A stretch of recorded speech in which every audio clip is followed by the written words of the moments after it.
ইলিশ মাছের পাতলা ঝোল করছি। আলু বেগুনটা এরকম করে কেটে রেখেছি দেখো। আর এখানে তেল গরম হলে কালো জিরে আর লঙ্কাটা ফোড়ন দিয়েছি। এবার 1 চামচ কালো জিরে, ছোটো চামচের 1 চামচ কালো জিরে, আর কালো জিরে 1 চামচ ছোটো চামচের, আর জিরেও ওই রকম 1 চামচ মতোই দিয়ে পেস্ট করে বা বেটে যেটা পারবে দিয়ে ওর মধ্যে দেওয়া হয়েছে। এবার নুন হলুদ দিয়ে এবার ওটাকে কষাতে হবে। এই যে নুনটা হলুদটা দেওয়া হয়েছে, এবার নুন দিয়ে এবার কষাতে হবে। আর মাছটাকে আমরা নুন হলুদ মাখিয়ে রেখেছি, কাঁচা মাছ দিয়ে আমরা করি। মশলাটা কষে গেলে যেসব স্পিডটি নট হয়ে গেছে, লোকজন আসলে স্পিডটি নট হয়ে এই কষার মধ্যেই আলুগুলো আমরা প্রথমে দিয়ে দেবো, কারণ আলুগুলো একটু তো সময় লাগবে।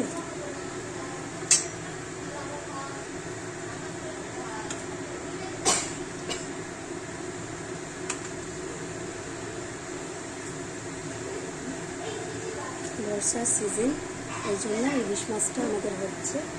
সবার বাড়িতেই শুরু হয়ে গেছে অনেক দিন। এই যে বন্ধুরা দেখো মশলাটা কষে গেছে, এবার আমরা জলটা দেবো। ঠিক আছে, জলটা দেবো। জলটা দেওয়া হলো।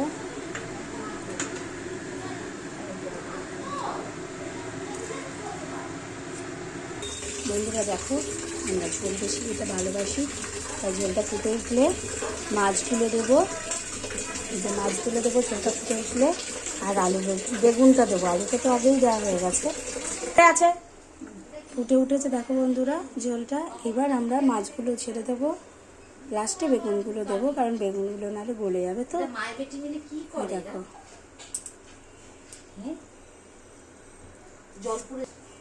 মাছগুলো দিচ্ছি দেখো।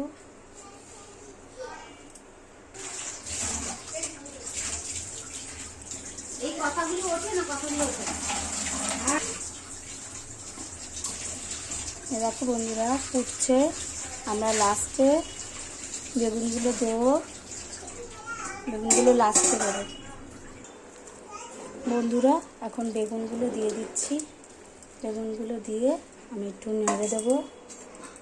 নেড়ে নুন এই সময়টায় তোমরা নুন টুনগুলো দেখে নিও। নুনগুলো দেখে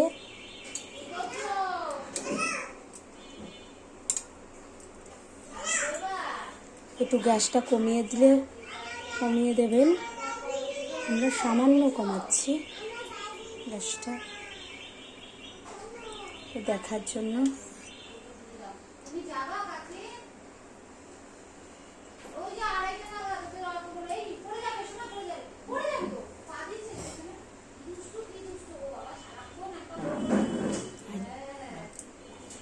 আমাদের আরেকটু নুন দিতে হবে।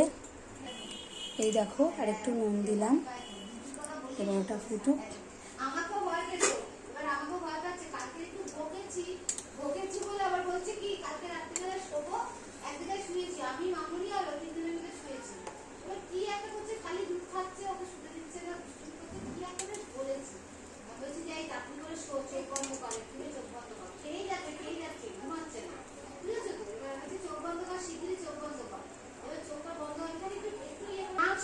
এটা ফুটে উঠুক তারপরে।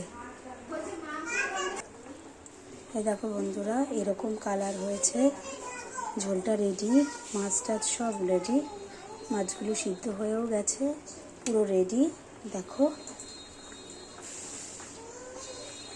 তাহলে এবার আসি।